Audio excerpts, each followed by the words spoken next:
relação à questão da dependência que o doutor chegou a pontuar, eu queria que o doutor falasse um pouquinho mais sobre essa questão, porque é uma questão super importante e muitas vezes o paciente passa a fazer aí um uso mais por conta própria e relega um pouco ao segundo plano essa questão. Ele até chega a saber, eu sei, acho que eu estou ficando dependente, mas fica até uma questão assim menor, né?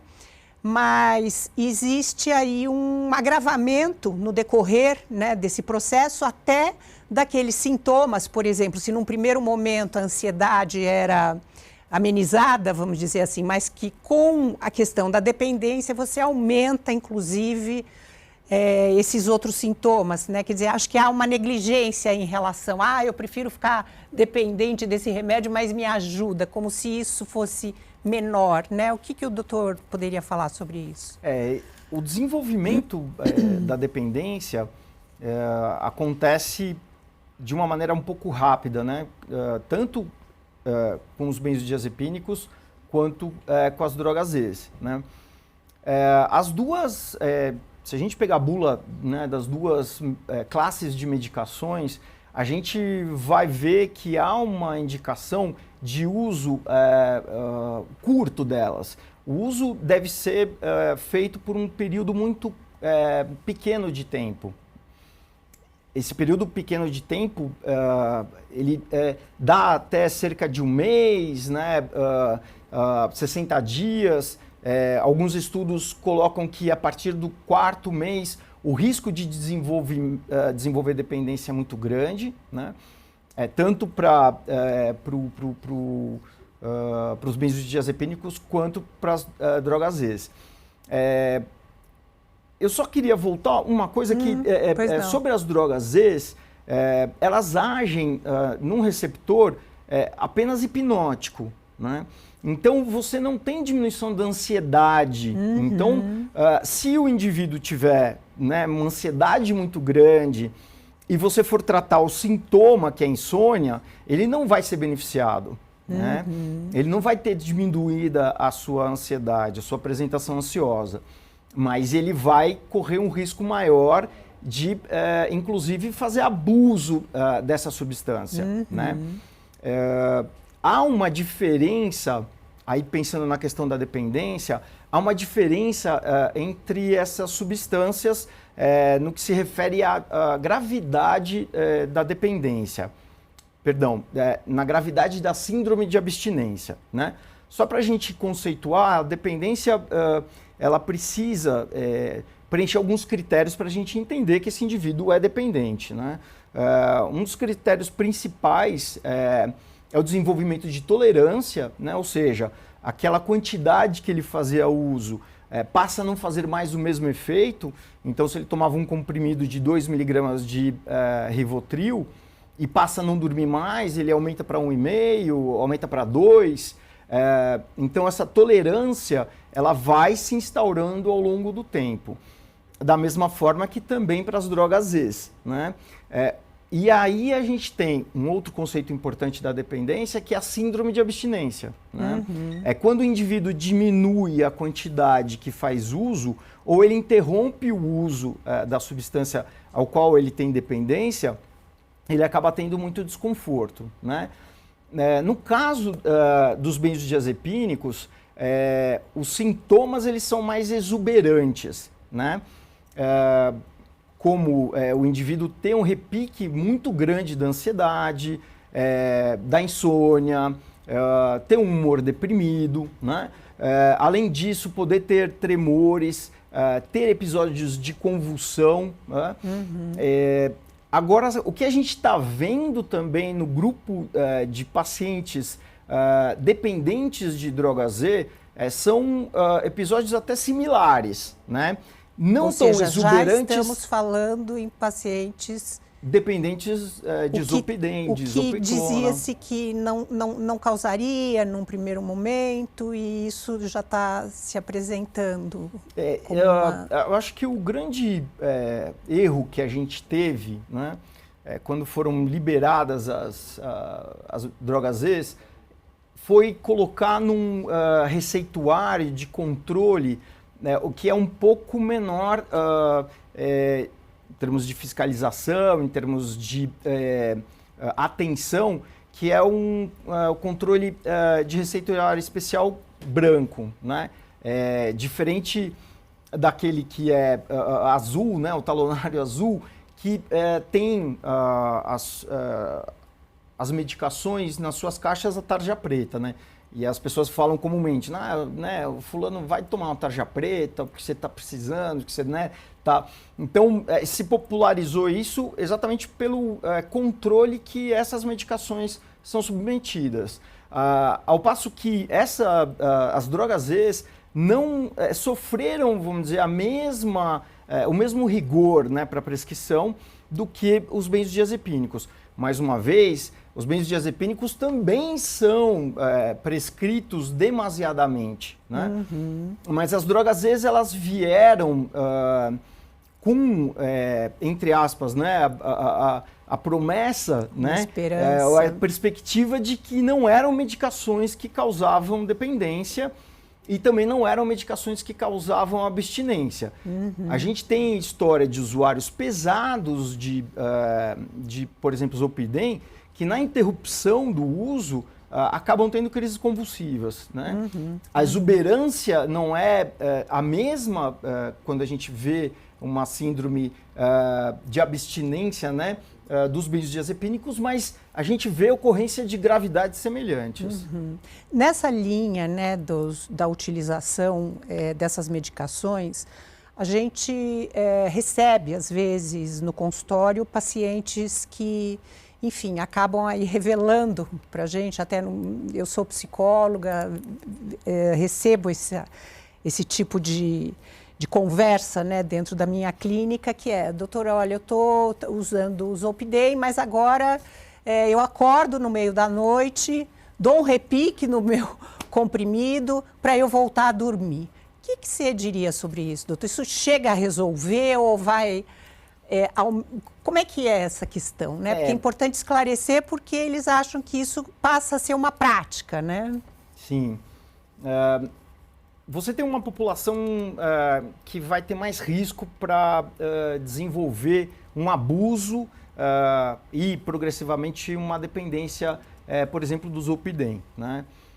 Então, quando você tem assim, pacientes que já fazem um abuso de álcool ou tem uma história, né, de abuso de outras substâncias, que tem um quadro psiquiátrico agregado, seja uma ansiedade, uma depressão, um transtorno de personalidade, né, questões aí mais complexas, mas relevantes de serem ditas. Então você, nessa população, a prescrição, ela deveria ter um cuidado ainda maior, né? Porque você facilita com que esse indivíduo, né, que já tem um comportamento mais compulsivo, começar a deslizar para um uso inadequado da medicação. Então, ele não dorme com um comprimido mais, ele passa a usar 2, ele acorda no meio da noite, toma mais um. E nós temos um problema gravíssimo com o Zolpidem, né? Mais do que com outros benzodiazepínicos, dependendo deles, porque a gente tem também um bem problemático, né, que é o midazolam, mas colocar à parte, mas focando um pouco mais nessa questão, eu acho que mais atual, né, que é o abuso e a dependência das drogas Z, que o indivíduo toma um comprimido e ele pode ter uma certa amnésia, né? Chamada amnésia anterógrada, de que assim, se ele tomou ou não, né? Ele acordou no meio da noite.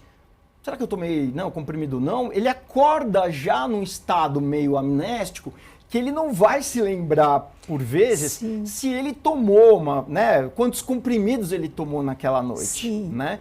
Sim, inclusive nós temos relatos de pacientes que têm verdadeiros surtos de amnésia, e eu queria que o doutor pudesse também falar um pouco disso, que não se lembram, não só que não tomaram o Zolpidem, mas que fizeram coisas que não se lembram e que acabaram se colocando em risco. Como é que é isso, né? Eu acho que a gente talvez tenha demorado para perceber a dimensão do problema, né? Acho que a gente demorou para perceber que essas substâncias elas não eram tão inócuas assim, né? Ou com a capacidade de fazer pouco mal. Eu tenho experiências, né, de relatos de paciente, e a gente aprende demais, né, com os pacientes, de relatos meio bizarros, assim, né? Então, desde coisas mais simples, né, de conversar com a mãe no dia seguinte e não ter lembrado que havia, né, ligado para a mãe, conversado, né, na noite anterior, pós-tomada. E esse tipo de manifestação é por conta de um excesso, de um uso inadvertido? Não, pode não ter necessariamente. Você até pode... por um uso prescrito? Pode ter uma apresentação dessa amnésia. Existem pessoas que vão ser mais suscetíveis a isso. Até tem quadros alucinatórios, às vezes, né, com Zolpidem. Não é frequente, em geral é uma medicação bem tolerada, mas essa ocorrência da amnésia anterógrada, ou seja, você não se lembrar de um espaço de tempo significativo recente, isso fica um branco, né? Isso é muito... a gente vê com uma frequência significativa. Então, desde coisas simples até, por exemplo, né, coisas que começam a ficar muito complicadas. Eu tive, por exemplo, né, um relato de uma paciente que, por vezes, quando fazia uso de Zolpidem, não lembrava de uma outra coisa e numa dessas não lembrar de uma outra coisa, um namorado foi dormir na casa dela e eles tiveram, ela tomou, né, a medicação e eles tiveram relação e ela, né, não se deu conta se aquilo havia sido de fato, né, assim, permitido, se ela tivesse uma relação mesmo. Que tipo de experiência foi aquela? Que foi, assim, violentada. Né? Ou seja, se colocou em risco, se coloca em risco. Se coloca em risco. Né? E, assim, até há uma questão mais grave, né, por vezes, que pode trazer. Tive um paciente também que ele trabalhava, era profissional da saúde e ele trabalhava em turnos, né, invertidos. Então o sono dele era muito ruim, muito afetado, ele trabalhava à noite, madrugada, em plantões, e numa dessas situações ele tinha tomado, né, o Zolpidem e numa percepção meio de sonho ou realidade, fato é que a família dele estava viajando, né, a mulher e os filhos. E aí ele achou que tinha que buscá-los no aeroporto. E eles não era a data de chegada deles, né, do retorno. E aí ele desceu, né, elevador, entrou no carro, ligou o carro e aí de repente bateu, né, no muro da garagem. E aí ele, né, dá uma despertada e se deu conta de que ele estava num estado meio fora do controle, ou da percepção do que ele estava de fato fazendo. Né? Enfim, acho que assim, o objetivo aqui também não é a gente endemonizar, né, ou demonizar as medicações, né, mas entender que é algo a ser utilizado com muito critério. Poderia nos explicar um pouquinho mais sobre essa particularidade da dependência do Zolpidem? A gente tem um problema maior quando comparado ao benzodiazepínico, porque o benzodiazepínico derruba, né? Ou essa é a tendência de acontecer. O Zolpidem não, né? Quando há o desenvolvimento de uma tolerância grave ao Zolpidem, esse indivíduo ele permanece desperto, ou seja, você está aqui, a gente está conversando, mas assim, você não está registrando absolutamente nada do que está acontecendo. Então é como se você estivesse, né, sendo guiado por algo, né? Não mais a sua consciência. É quase né? um estado hipnótico. É um estado hipnótico, né? Hipnótico amnésico mesmo. Então, a gente tem descrições, né, de pessoas que vêm numa gravidade de consumo, onde a dose, né, prescrita habitual de 5 a 10 miligramas, nós temos indivíduos, por vezes, que tomam 300 miligramas por dia, né? Então, um custo muito alto, também existindo, né, um mercado ilícito aí, mas uma outra questão, porque passa também pela prescrição do médico, né? Então, são pessoas que ficam visitando médicos de uma maneira recorrente para a busca dessa receita. E vários médicos, né? E vários médicos. Migrando de um médico. Exatamente. E prescrições que são grotescas, né? Quando a gente tem um paciente sabidamente abusador em grandes quantidades, a gente estava até discutindo lá no Instituto Perdizes, né, que é ligado ao Hospital das Clínicas, que você fazer uma prescrição, né, de uma grande quantidade dessa medicação, dá até vergonha, assim, né? Você fica incomodado, mas você não pode retirar abruptamente, né? Então você tem opções de trocas. É o caso de uma dependência mesmo. É uma dependência, não dá para você tirar, né? Por vezes você tem que internar um paciente que é dependente de Zolpidem para fazer o desmame, a troca, né, por algumas outras medicações, algumas estratégias que vai ter, mas também com uma taxa de recaída muito alta. Por essa apresentação de que, entre aspas, você está funcionando, né? Você não é mais funcional, mas você está desperto, é diferente, né? Quando a gente vê um abusador ou um dependente de benzodiazepínico tão grave quanto a gente teria essa apresentação.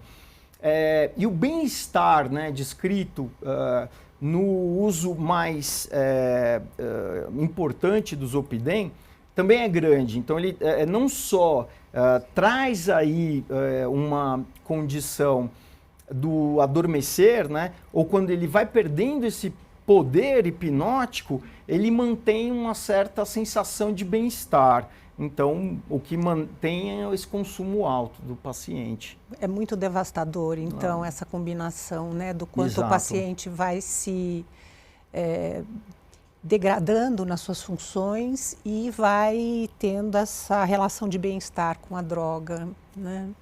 E até um impacto econômico muito grande para o paciente, né? Pelo custo da substância, né? Pelo tempo que ele gasta para essa busca, né? E ao mesmo tempo o quanto que vai impactar no seu funcionamento. Então, ou seja, né, ele não vai conseguir trabalhar bem e vai ter um gasto muito grande na compra da droga. Então isso é alarmante, né? A gente vem vendo isso com uma frequência maior, que não via tempos atrás. Então a disseminação do uso do Zolpidem, principalmente, né, dentro das outras drogas Zs, se difundiu muito, ainda é muito importante, e a gente está vendo essa situação que é uma situação devastadora. Eu vou te falar assim, que eu já raramente hoje prescrevo Zolpidem. Era uma medicação que fazia parte do meu arsenal terapêutico e hoje é uma medicação que é bem difícil com que eu prescreva.